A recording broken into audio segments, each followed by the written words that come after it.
अरे बहराइच का जो अंबेडकर पार्क था उसमें क्या समस्या थी, तो आप लोगों ने उनको ज्ञापन सौंपा? समस्या ये थी कि बड़ा ही दुर्भाग्य है जी।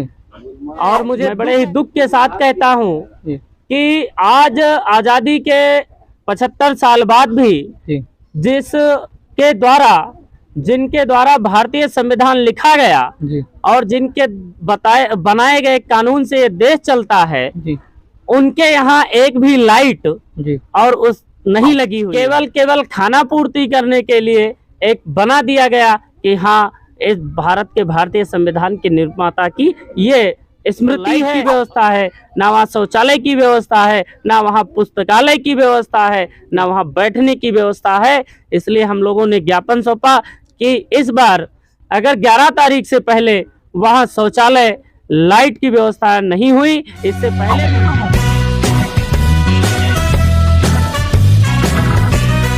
जय भीम, जय भारत, जय संविधान।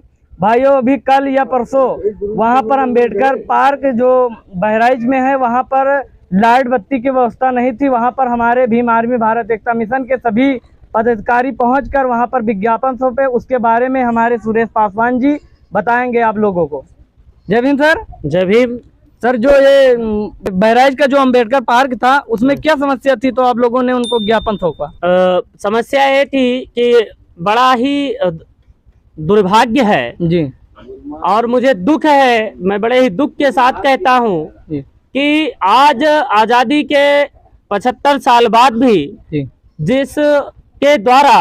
जिनके द्वारा भारतीय संविधान लिखा गया और जिनके बनाए गए कानून से ये देश चलता है, उनके यहाँ एक भी लाइट और उस नहीं लगी हुई है। केवल खाना पूर्ति करने के लिए एक बना दिया गया कि हाँ, इस भारत के भारतीय संविधान के निर्माता की ये स्मृति है और ये पार्क है। लेकिन वहाँ पर कोई व्यवस्था नहीं थी, ना तो लाइट की व्यवस्था है, ना वहाँ शौचालय की व्यवस्था है, ना वहाँ पुस्तकालय की व्यवस्था है, ना वहाँ बैठने की व्यवस्था है। इसलिए हम लोगों ने ज्ञापन सौंपा कि इस बार अगर 11 तारीख से पहले वहाँ शौचालय लाइट की व्यवस्था नहीं हुई, इससे पहले भी हम लोग 25 जनवरी को 26 जनवरी का जब भारत संवैधानिक दिवस था, संविधान दिवस, उसके एक दिन पूर्व पूरा ही सरकारी का जितने भी संस्थाएं थे और यहाँ तक कि जो मनुवादी विचारधारा से ग्रसित ये गवर्नमेंट है जी, उसके चलते ये बताइए कि परशुराम ने क्या किया देश के लिए, क्या समाज के लिए जी? उसने क्या किया? उसके चौक को सजाया जा रहा है, लेकिन वहीं भारत के भारतीय संविधान निर्माता का पार्क और उसकी मूर्तियों पर लाइट नहीं लगी थी। उसका हम लोगों ने विरोध किया। माननीय मंडल संयोजक एसके राजगुरु जी और हमारे वरिष्ठ जिला उपाध्यक्ष श्रद्धेय रामचंद्र भास्कर जी ने और अन्य लोगों ने संघर्ष करके रात में 12 बजे लाइट लगवाई। तो और उस दिन से केवल 2 लाइटें लग गई, लेकिन और भी उस चीजों की जो कमी रह गई उसके लिए हम लोगों ने 4 तारीख को माननीय जिलाधिकारी बहराइच को संबोधित एसडीएम सदर श्रद्धेय सुभाष सिंह धामी जी को ज्ञापन सौंपा कि अगर 11 तारीख तक वहां शौचालय और लाइट, उसकी रंगाई पुताई और साफ सफाई नहीं की गई तो हम लोग धरना प्रदर्शन करेंगे और फिर जिला कार्यालय बंद करने का काम करेंगे जी। तो कितने दिनों तक हो जाएगा ये? अब वो काम कल से शुरू हो गया है जी। रंगाई पुताई प्रशासन ने शासन ने बात मान ली है, रंगाई पुताई चालू हो गई है और वहाँ अभी शौचालय की व्यवस्था तत्काल नहीं हो पाएगा क्योंकि सब पता है कि उसमें बनने में महीनों लगेंगे जी जी।